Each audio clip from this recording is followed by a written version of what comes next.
Bonjour et bienvenue pour le 21e épisode du podcast En lien.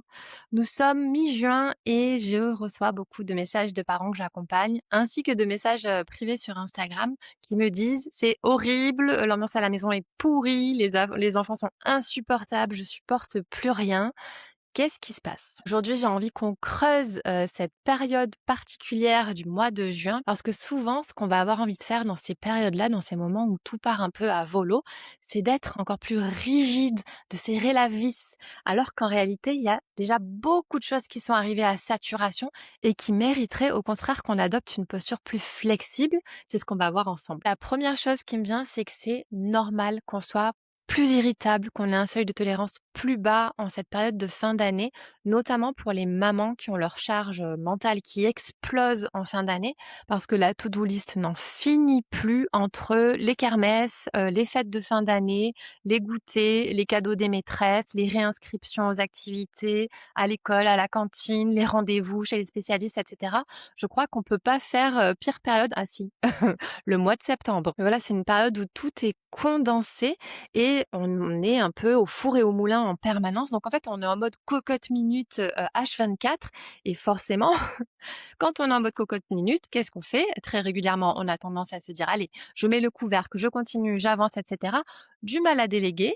Je pense qu'on est une majorité de mamans là, qui écoutent sur ce podcast. On se sait, on se reconnaît, c'est, ce perfectionnisme et ce mal à déléguer. On a envie en fait de tout gérer parce qu'on sait, que la façon dont on va le gérer, bah, ça sera, celle qui, nous correspond et donc en fait, on se charge, on se charge, on se charge et forcément en mettant le couvercle comme ça sur la cocotte minute en permanence, ben, à un moment donné, il faut bien que ça décharge et sur qui ça décharge? Sur les enfants.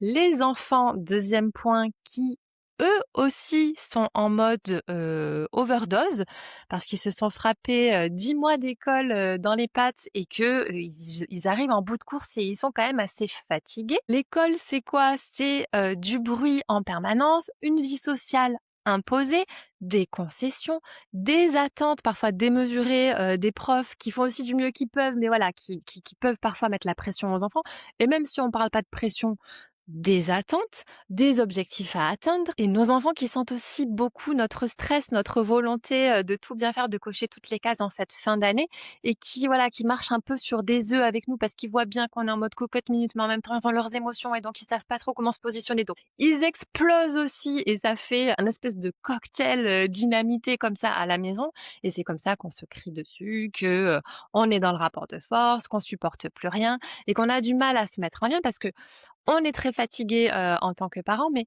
on peut avoir du mal à se rendre compte, à prendre conscience que, bah, nos enfants, qui sont dans le même cas que nous, voire peut-être pire. Parce qu'encore une fois, ils ont pas la même capacité à réguler leurs émotions que nous, à se raisonner et donc à fonctionner de manière sereine et apaisée. En fait, nous, ce dont on aurait besoin, c'est que, comme on est déjà très chargés, nos enfants n'en rajoutent pas une couche et je crois que s'ils pouvaient exprimer leurs besoins de manière claire, c'est: «Maman, je suis déjà, très chargée, j'aurais besoin que tu te calmes et que tu sois un peu plus à l'écoute avec moi». Une fois qu'on a posé ce tableau, parents, enfants, épuisés, qu'est-ce qu'on fait avec ça? Ben, c'est nous, en tant que parents, qui allons donner l'impulsion du changement, de l'apaisement, le pas de côté, le fameux «oui» qui est: «Je suis le parent, je suis stressé».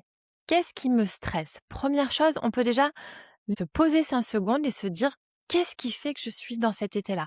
Qu'est-ce qui me pollue?» Un truc que je trouve assez, facile à faire et qui peut vraiment nous aider, c'est de lister. Voilà tout ce qui me pollue. Je le sors de ma tête et je le pose sur le papier. Et là, j'ai une astuce à vous donner, qu'une maman, m'a partagée et je trouve qu'elle est très, très chouette. C'est qu'elle fait sa to-do list et elle la laisse en vue, pour son partenaire, pour que régulièrement il puisse, voir, tout ce qu'elle porte. Premièrement, ça permet, à l'autre de se rendre compte de tout ce qu'on a en tête et de tout ce qu'on doit gérer, et tant qu'il n'est pas posé, tant qu'il n'est pas dit, tant qu'il n'est pas partagé, l'autre, ne sait pas forcément et deuxièmement, ça peut engager une discussion. Troisièmement, ça peut permettre à l'autre de prendre en charge certaines choses. Une fois qu'on a fait sa liste, qu'est-ce qu'on peut déléguer?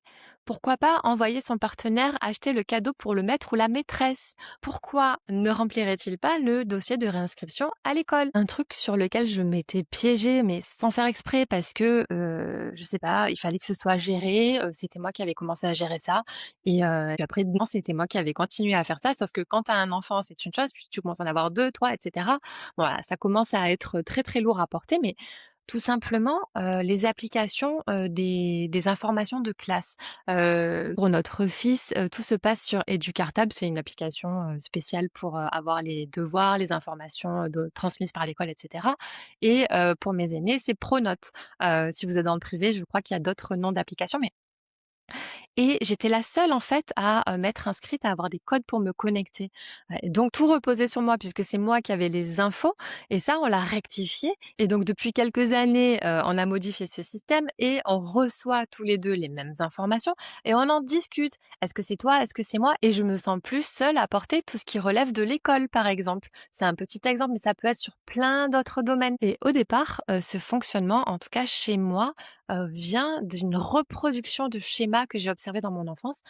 Dans ma famille, c'était ma mère qui gérait, toutes ces, choses-là, l'école, les réinscriptions, les débuts d'année. C'était tout reposait vraiment sur ses épaules et donc naturellement, je me suis pas forcément questionnée, j'ai reproduit, ce que j'avais observé. Sauf que, évidemment, avec le recul, je vois bien que ma mère était complètement sous l'eau, avait une charge mentale de zinzin et tout passait par elle, tout reposait sur elle je commençais à reproduire, ce schéma-là et du coup, évidemment, être en mode cocotte minute, être hyper irritable parce que tout ce qui était finalement de l'ordre de l'organisation de la vie des enfants devait passer par moi puisque c'est moi qui avais les infos, c'est moi qui savais, c'est moi qui prenais le rendez-vous et cetera et donc même si je voulais déléguer, finalement comme, au départ c'est moi qui avais l'info, on devait me poser la question pour savoir et donc tu gardes ta charge mentale dans ces cas-là.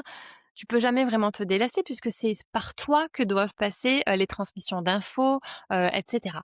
Le fait de ne plus être le seul à être au courant de, ce qui est le quotidien des enfants, les réunions d'école, les conseils de classe, voilà, toutes ces choses-là qui sont hyper importantes, qui prennent énormément d'espace mental, d'espace organisationnel, de charge mentale encore une fois.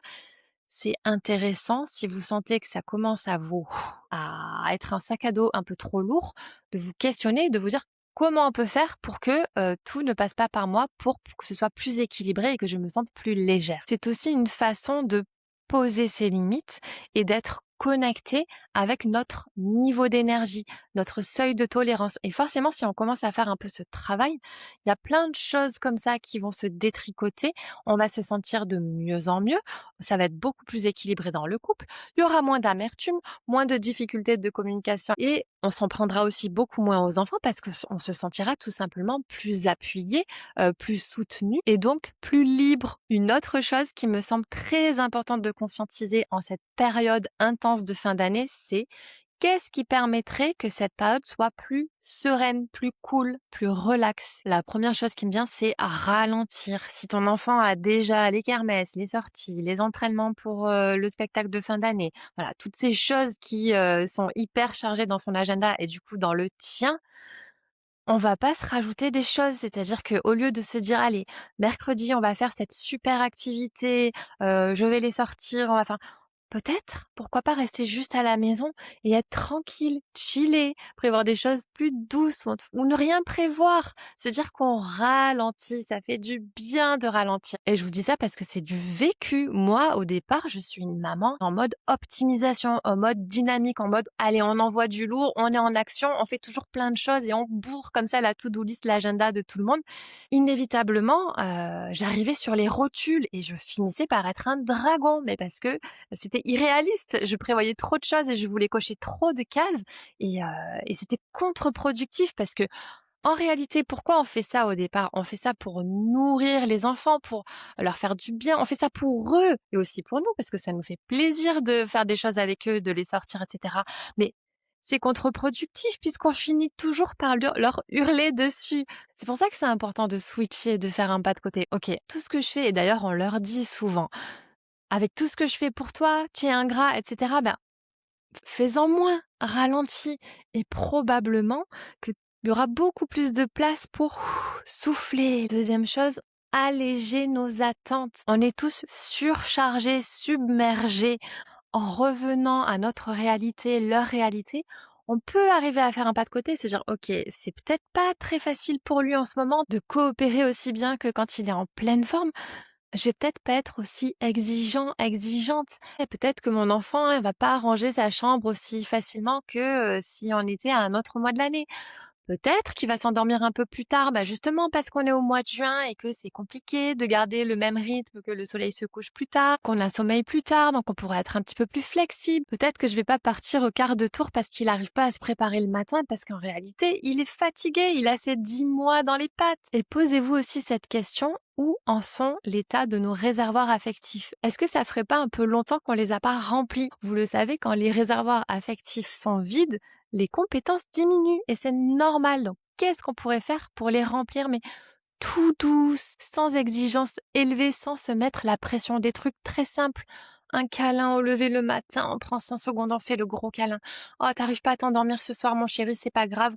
Allez, reste un petit peu, tu lis, je reviens dans 5 minutes et si ça va pas, on refait le gros câlin et puis je comprends, c'est difficile en ce moment pour toi. T'arrives pas à t'habiller ce matin? Allez, viens, je t'aide parce que je sais, c'est dur, t'as tes 10 mois dans les pattes. Empathie. Et donc j'en viens tout simplement au dernier point, remettre de la connexion pour remplir les réservoirs affectifs. Qu'est-ce qu'ils aiment, vos enfants? Ils aiment passer du temps avec vous, rire avec vous, mais des choses très simples. Discuter 5 minutes avec vous, un vrai moment où on pose son téléphone, où on dit: «Qu'est-ce que tu as fait aujourd'hui? Oh, qu'est-ce que tu as aimé? Et moi j'ai aimé ça». Un petit moment de connexion, de lien, ça remplit énormément. En fait, quand on est en fin d'année comme ça et qu'on est tous sur les rotules, on a cette tendance à se rigidifier, à faire le tac tac tac, allez ça c'est fait, ça c'est fait, ça c'est fait, et à être en mode robot. Et c'est le mode robot qui continue, qui crée ce cercle vicieux de, en fait, je suis à bout de course, je veux que ce mois de juin se termine le plus vite possible et on profite même pas finalement et de tout ce qu'on a créé tout au long de l'année, parce que voir le spectacle de fin d'année de son enfant, la kermesse, remercier les maîtresses en leur faisant un joli cadeau, les petits goûters qu'il peut y avoir, peut-être parfois organiser une petite fête de fin d'année pour les copains d'école de nos enfants. Ce sont des moments qui au départ sont des moments chouettes et de connexion, et on peut avoir tendance, parce que justement on est dans l'abattage, on est dans le mode robot et on est dans la roue infernale, à ne pas profiter de ces moments finalement qu'on attendait même parfois avec impatience. Ce sont des moments qui ne méritent pas juste d'être traversés, mais qui méritent qu'on en profite. Et j'ai envie de conclure, comme à chaque fois, sur cette note que je rabâche et qui est le titre du podcast: mettons-nous en lien, mettons-nous en empathie. Si c'est difficile pour nous en tant que parents, on peut vraiment imaginer que ça l'est tout autant pour nos enfants. On ne sommes pas des ennemis, mettons-nous à leur place et on ressentira même plus ce truc de: «Oh mais c'est pas possible, ils sont ingrats». Moi, qu'est-ce que j'ai pu répéter cette phrase quand ils étaient petits, à me dire: «Mais ils se rendent pas compte de tout ce qu'on fait pour eux, c'est pas possible». Et à partir du moment où, j'ai régulièrement réussi à me mettre dans leurs baskets, à réfléchir à qu'est-ce qu'ils vivent aussi? Si c'est dur pour moi, qu'est-ce qu'ils sont en train de vivre? J'ai petit à petit, développé mon empathie, et ce qui se passe quand on commence à fonctionner comme ça, c'est qu'on n'a plus envie de dire qu'ils sont ingrats, parce que réellement, ils sont beaucoup plus dans la gratitude.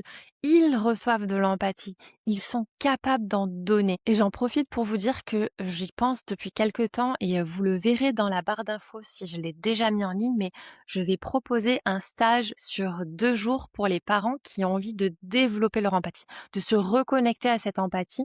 C'est ça le super pouvoir et la clé pour des relations sereines avec ses enfants, c'est se reconnecter à ça, développer cette capacité pour apaiser le lien et permettre de coopérer. Donc, si vous le voyez dans la barre d'infos, c'est que j'ai déjà pu faire la page d'inscription, et voilà, vous pourrez vous inscrire si ça vous intéresse.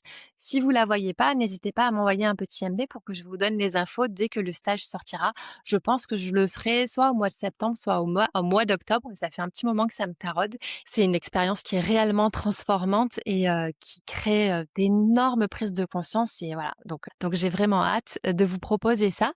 Je vous remercie d'avoir écouté cet épisode, j'espère qu'il vous aura plu et je vous dis à dans 2 semaines pour le 22e épisode.